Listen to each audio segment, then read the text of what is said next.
Welcome to the Slade Ham experiment. I know, I didn't know the midnight spaceship was pulling into the station tonight either. Yet here we are. It's good to see you. It is 2025. I have been off air, absent, in absentia, if that's the same thing. Not around for the last quarter of last year. I don't think I've posted a Slade Ham experiment since around September. So what better time to pop back into your world? I'll tell you where I'm at. I'll tell you where I'm going. I'll tell you where I've been. And we'll catch up, shall we? First thing you should know, February 19th and 20th, if you're anywhere near Tulsa, Oklahoma, you got to show up. I'm going to be at the Looney Bin with my dear friend, old man Andy Huggins. I know, both of us in the same building at the same time. He's spectacular, and I'm doing a bunch of new stuff. The Tulsa Looney Bin, February 19th and 20th. There are also tons of dates on my calendar. I've got 2 runs through Canada coming up this year, a couple of ships. I'm all over the place. So we'll talk about all of that. I've not been on social media, and if a lot of you have messaged me and asked where I've been, where the show's been, where I've been, if I'm okay. If I put myself in a cave, if I dropped a rock on my head, if I jumped from a bridge. And perhaps I'm more transparent than I thought. Last year was a savage year, a rough one, artistically. I did a lot. I got a lot out. But I think of 2023. What a remarkable time, right? I shot my special that year. I was in Japan that year. I was in Argentina that year. I lived a great life. Last year, I don't think I left at all. The world got weird. Work dried up. My sanity that had been on the edge with social media hit a fever pitch. This is something I'm trying to be honest about it with myself. I have talked in the past about my susceptibility to addictive behaviors. And by that, I mean, I don't really have an addictive personality, but addictive behaviors, when I latch onto them, I tend to do a lot.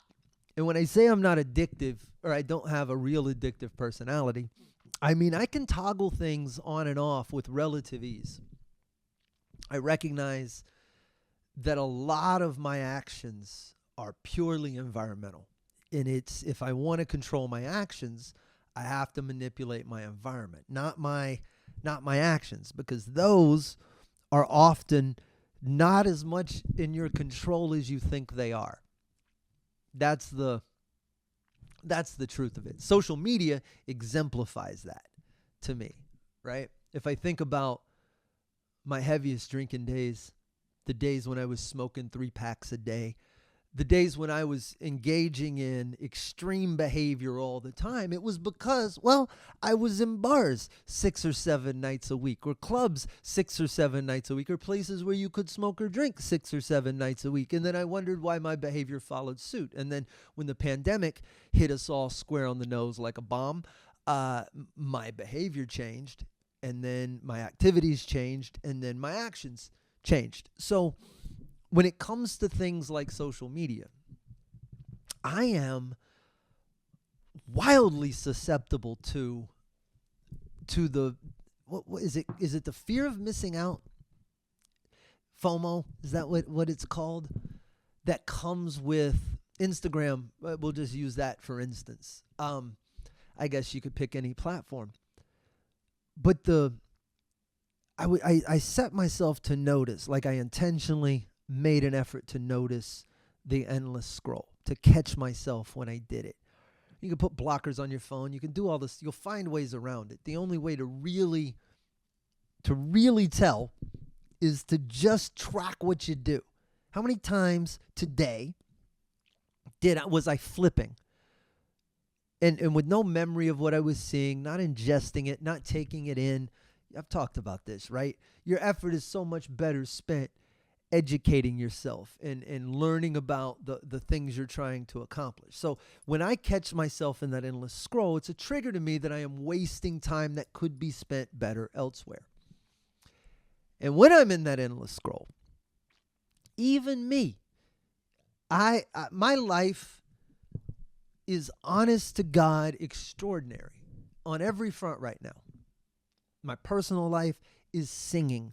My professional life, 2025, I'm going to talk about what's coming up, is better than anything I've had to look forward to in a long time. Every element of my life is wonderful. I travel, I create, I'm around people I love. Like everything is perfect, almost.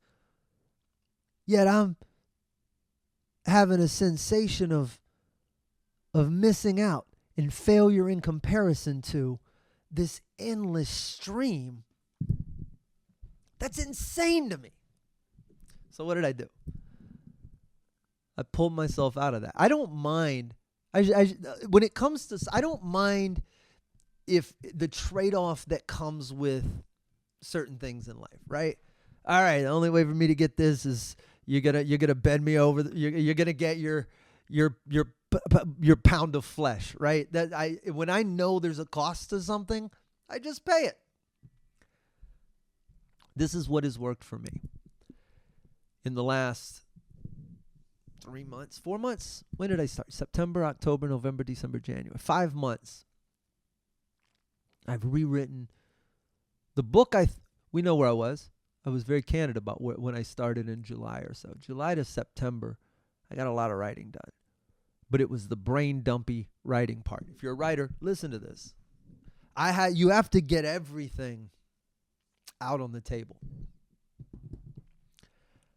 And then once you have everything out on the table, only then can you start writing your book. The getting it out on the table, the brain dump, is not a book. And I knew that going in because I've written for a very long time. But I thought I had 70-something thousand words. And I didn't. So I unplugged from everything. I said, this is what I'm going to work on. No attention split. I'm going to sit down and for 5 hours a day, sometimes more. There are days that I started at 8 and I got to 10 o'clock at night and I didn't even realize it. That's where I'm at with this project. I'm 60,000 words in right now. I have 5 more chapters to go before I'm done with the real first draft. And it's fucking good. Like, good. On a scale of 1 to the best thing I've ever done. It's past it. That only comes from completely unplugging and dedicating myself to one thing. Will that work for anyone else? I have no idea. Probably not. I won't give advice. Advice is always, people can only tell you how to get from point A to point B. That's it. And that doesn't have any utility if you're not at point A. Does that make sense? I can only tell someone how to get from where I'm at or where I was last year to sanity. And a lot of that, if you're in a place similar to me in your career and you're looking for, if you're feeling left behind and like you're not quite gonna make it, it's important to remember, this is what I had to remind myself, motherfucker, you made it. You're not playing the same game. That's the problem with social for me, was that it was tricking me into believing I was playing the same game as other people. That we were both at point A when we weren't, when I was very much at an A up here and they were at a lowercase a and vying for the same thing. And I'm trying to figure out how to take their route. And you can't do that when you're where I was. I had to sit with all of this in this vacuum. And in the process, I made myself do a lot of work. I worked on the book.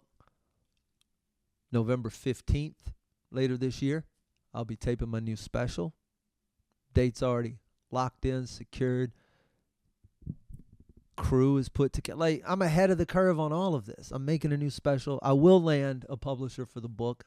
I might have to self-publish. I don't. Yeah, it's a whole new landscape than what I think it used to be.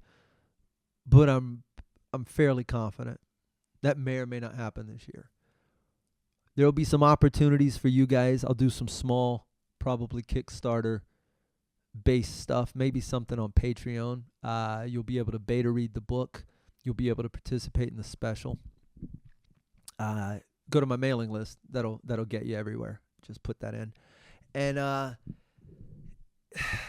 want to know what you're working on. That's what I want to know. Let's be accountability buddies, shall we? I'll tell you every time I pop on where I'm at in the process. I might walk you through the book writing process. It's kind of fascinating. Maybe I don't know if we'll look at anything specific because I'm still I know the raw stage that it's in, but we might talk about how it works and how building something like that happens. There's all kinds of things I want to talk about. So whatever it is you're doing, maybe it's a podcast, maybe you're painting, maybe you're writing a book. I don't know what you're up to. Tell me in the comments, and I will repeatedly probably ask you how it's all going. I am very curious to know what people are working on, and I encourage you, whatever it is you're working on, put blinders on. I have a friend, she's writing a book right now, and the hardest thing in the entire world is for her, according to her, finding the time to do it. And I don't know how you do that. I know I have to force it into my life, and I know that if I tried to do it 30 minutes here or an hour here, I probably couldn't do it. I know it takes me an hour to get the truck out of the mud. That's how long it takes my brain to quit fiddling and piddling and reading back to start putting words on a page. So whatever it is, whatever you're working on, you got to figure out how to give some time to it, how to block out other people. An extra hour in the morning, wake up before they do, stay up an hour after they go to bed, whatever it is you got to do to get that thing in your brain out of you. And that is what's at the core of where I realized I was playing a different game with these kids than I should have been. I would go to Reddit. I like to go on Reddit. I look in the self-publishing sub, and I look in the writing sub, and I find people who are working on decent stuff, and I encourage them. I believe in positivity on that cesspool of a internet. But a lot of what I see on there too, a lot of young comics and writers asking questions about, and YouTubers asking questions about whether or not they're wasting their time, or should I continue, or I'm thinking about, and all of those questions, asking the general public if it's worth it. If you're asking yourself those questions, quit.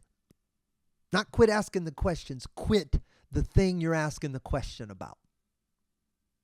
I'm sorry if I'm a bubble popping dream balloon smasher, but you need to hear me, because if you're asking those questions, I couldn't ask when I started stand up. There was no asking the question, is it worth it to drive to Houston 3 days a week for stage time? That wasn't a question. The stage time was in Houston, and I was 70 miles east of there.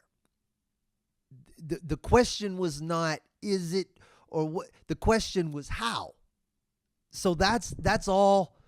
If that's not where you are with what you're trying to make, and that's why I had to distill this down to the book, into this new special next year, is because I need to be drivingly working on something that gets me up in the morning. Not that I wake up and have to go do, but that wakes me up and goes, hey man, get back to work. You're like, oh my God, that's the thing that I love. It's in me. It's got to come out.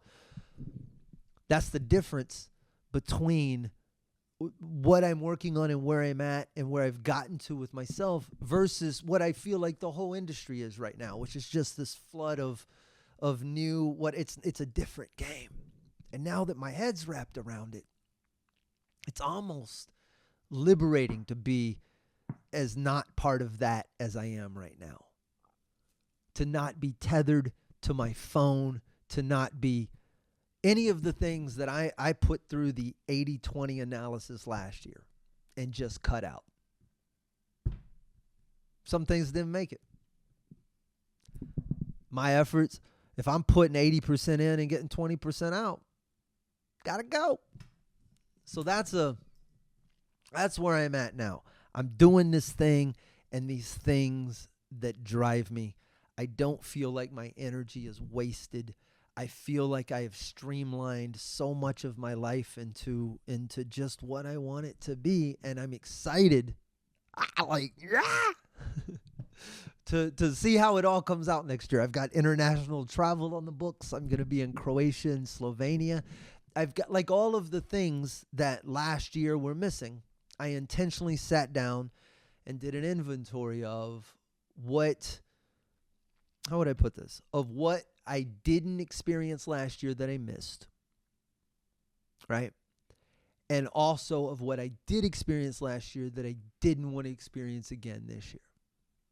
And that combination is kind of how I've built out my year, and I prioritized some things, and now I have them on the books way before I would have. And for someone who has spent his whole life fly-by-nighting it, and for 25 years diving past every obstacle that's been thrown my direction, when you do that, you realize, oh, I come up fine. The wave crashes and the surfboard falls, and we come up for air and then we do it again. That's where I'm at now. Last year was the first year that I was like, maybe I'm gonna drown, but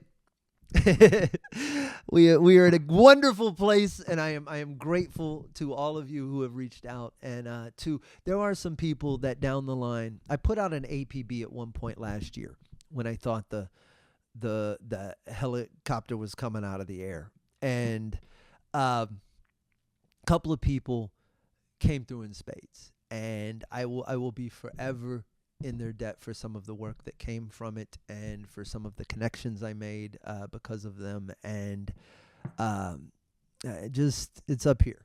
To the rest of you, thank you for sticking around. I'm excited to see what we make and do this year with a new special coming out. I'll very much be working stuff out on this show as it goes forward. I'm not holding myself to a weekly commitment anymore because some things take priority. But as I need this and when I need this and with some frequency, this show will be back. And I look forward to communing with all of you on a future episode of the Slade Ham Experiment.